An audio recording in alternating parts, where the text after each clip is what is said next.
ভারতের তৃতীয় এবং প্রথম ও আজ পর্যন্ত একমাত্র মহিলা প্রধানমন্ত্রী ইন্দিরা প্রিয়দর্শিনী গান্ধী। ডাক নাম ইন্দিরা, ইন্দিরা গান্ধী নামেই যিনি সমধিক পরিচিত। গান্ধী পরিবারের 3 প্রজন্ম ভারতের প্রধানমন্ত্রী পদ অলঙ্কৃত করেছিলেন। তার পিতা জওহরলাল নেহরু ভারতের প্রথম প্রধানমন্ত্রী এবং তার ছেলে রাজীব গান্ধীও ভারতের প্রধানমন্ত্রী ছিলেন। ইন্দিরা গান্ধী রেকর্ড সংখ্যক 4 বার প্রধানমন্ত্রী নির্বাচিত হন।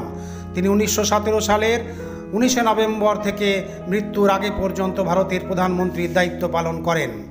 ইন্দিরা গান্ধী পর ভারতে প্রধানমন্ত্রী হিসাবে আর কোনো নারী এখনও আসেনি। বিশ্বের বহু বিশ্ববিদ্যালয় তাকে সাম্মানিক ডক্টরেট ডিগ্রিতে সম্মানিত করেছেন। তার উজ্জ্বল ছাত্র জীবনের সুবাদে কলম্বিয়া বিশ্ববিদ্যালয়ও তাকে বিশেষভাবে সম্মান জানিয়েছে। ভারতের স্বাধীনতা সংগ্রামের সঙ্গে ওতপ্রোতভাবে যুক্ত ছিলেন ইন্দিরা গান্ধী। শৈশবে তিনি বাল চরকা সংঘ প্রতিষ্ঠা করেন। পরে 1930 সালে অসহযোগ আন্দোলনের সময় কংগ্রেসকে সাহায্য করার জন্য ছোট ছোট ছেলে মেয়েদের নিয়ে তিনি গড়ে তোলেন বানর সেনা। তাকে কারাবন্দী করা হয় 1942 সালের সেপ্টেম্বর মাসে। 1947 সালে মহাত্মা গান্ধীর নির্দেশে তিনি দিল্লির দাঙ্গা বিধ্বস্ত এলাকাগুলিতে কাজ করেছিলেন। বাংলাদেশের মুক্তিযুদ্ধে ভারতের সে সময়কার প্রধানমন্ত্রী ইন্দিরা গান্ধীর রয়েছে অসামান্য অবদান। তিনি শুধু 1 কোটি বাংলাদেশিকে আশ্রয় ও খাওয়া পড়ার ব্যবস্থাই করেননি, মুক্তিযোদ্ধাদের জন্য প্রশিক্ষণেরও ব্যবস্থা করেন আর বাংলাদেশের জন্য আন্তর্জাতিক বিশ্বের সমর্থন আদায়ের চেষ্টা চালিয়েছিলেন। এমনকি মার্কিন রক্তচক্ষুর বিপরীতে এক অনন্য অবস্থানও নেন তিনি। 1999 সালে বিবিসি আয়োজিত এক জনমত জরিপে ইন্দিরা গান্ধী শতাব্দীর শ্রেষ্ঠ নারী নির্বাচিত হন। ইন্দিরা প্রিয়দর্শিনী গান্ধী 1917 সালের 19 নভেম্বর ব্রিটিশ ভারতের এলাহাবাদে প্রভাবশালী নেহেরু পরিবারে জন্মগ্রহণ করে এক রাজনৈতিক পরিমণ্ডলে বেড়ে ওঠেন। নেহেরু পরিবার সবসময় জড়িত ছিল রাজনীতিতে। তার দাদা মতিলাল নেহেরু একজন প্রথম সারির কংগ্রেসী নেতা ছিলেন, যার কারণে ছোটবেলা থেকেই বাপ দাদার রাজনৈতিক মতাদর্শের দিকে ঝুঁকে পড়েন ইন্দিরা গান্ধী। ইন্দিরা গান্ধী তার শক্তির পরিচয়ের বহিঃপ্রকাশের সাহস প্রথম জীবনেই সঞ্চয় করেছিলেন। তার বয়স তখন মাত্র 4। তখনই তার বাবা আর দাদা কারাবন্দী হন, কারণ তারা ছিলেন ব্রিটিশ বিরোধী। 1936 সালে ইন্দিরা গান্ধীর মা কমলা নেহেরু পরলোক গমন করেন। ইন্দিরা হয়ে পড়েন ভীষণভাবে একা। ইন্দিরা গুটিয়ে যান নিজের মধ্যে, একা থাকতেন, বেশিরভাগ সময়ই একা কাটাতেন। 1941 সালে অক্সফোর্ড থেকে ফিরে এসে ইন্দিরা গান্ধী পিতার সাথে ভারতের স্বাধীনতা আন্দোলনের অংশগ্রহণ করেন। 1938 সালে আনুষ্ঠানিকভাবে ইন্দিরা গান্ধী ভারতীয় জাতীয় কংগ্রেসে যোগ দেন।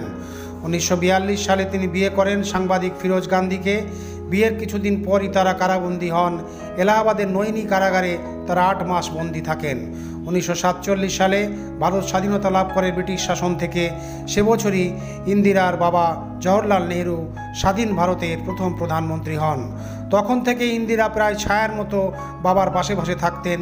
1950 সাল থেকে অপেশাগতভাবে জওহরলাল নেহরুর অফিস সহকারীর কাজ করে আসছিলেন তিনি। 1959 সালে তৎকালীন প্রধানমন্ত্রী লাল বাহাদুর শাস্ত্রী ইন্দিরা গান্ধীকে তথ্য মন্ত্রণালয়ের দায়িত্ব দেন।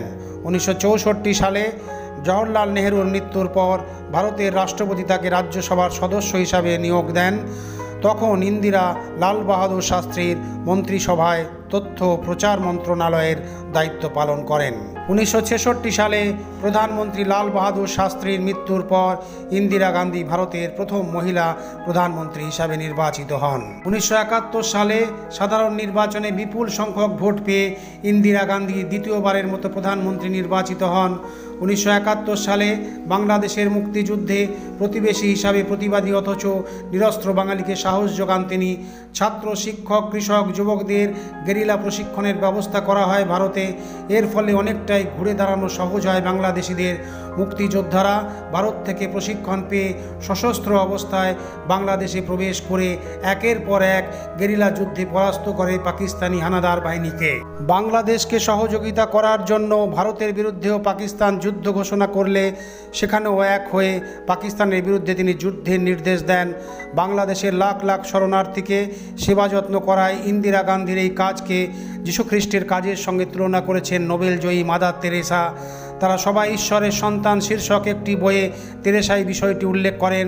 কর্মজীবনে বহু কৃতিত্ব ও সাফল্যের নজির রেখে গেছেন শ্রীমতী ইন্দিরা গান্ধী। 1972 সালে তাকে ভারতরত্ন ঘোষণা করা হয়। বাংলাদেশের মুক্তিযুদ্ধে তার বিশেষ অবদানের স্বীকৃতিতে তিনি লাভ করেন মেক্সিকান একাডেমি পুরস্কার 1972 সালে। 1973 সালে তাকে দেওয়া হয় FAOর দ্বিতীয় বার্ষিকী পদক। 1976 সালে লাভ করেন নাগরিক প্রচারণী সভার সাহিত্য বাচস্পতি হিন্দি পুরস্কার। 1953 সালে তিনি মার্কিন যুক্তরাষ্ট্রের মাদার্স অ্যাওয়ার্ডস-এ সম্মানিত হন। কূটনীতিতে বিচক্ষণতার জন্য ইতালির আইবেলা ডিএস্ট পুরস্কারে তিনি সম্মানিত হন পরবর্তীকালে।